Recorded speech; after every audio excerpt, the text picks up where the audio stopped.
అప్పుడు కర్ణుడు ఘటోత్కచుడిని చంపిన ఉత్సాహంలో బ్రహ్మాండమైన తేజస్సుతో ఆయన తండ్రి సూర్యనారాయణుని తేజస్సుతో వెలుగొందిపోతున్నాడు అక్కడ.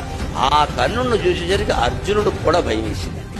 జీవితంలో భయాలు ఎలా ఉంటాయి? అర్జునుడు అనగానే భయం లేదు అని ఆయన భయపడ్డాడు. భారతంలో స్పష్టంగా ఉంది.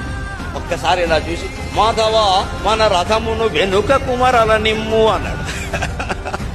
ఇంత తేజస్సుతో వెలుగొందుతున్న కర్ణుడిని ఇప్పుడు చంపడం కష్టమేమో అని అనకుండా వీరుడు అలా అంటే కష్టం కదా.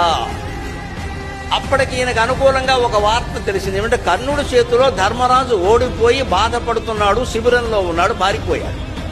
మా అన్నగారి యొక్క జీవితం నాకు చాలా ప్రధానం, అందుకని వెనక్కి అన్నగారి జీవితం ఎంత ప్రధానమో కర్ణుడు తేజస్సుకు తట్టుకోలేకపోవడం కూడా అంతే ప్రధానం విషయం.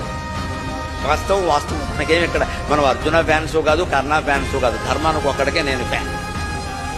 ఏం జరిగిందో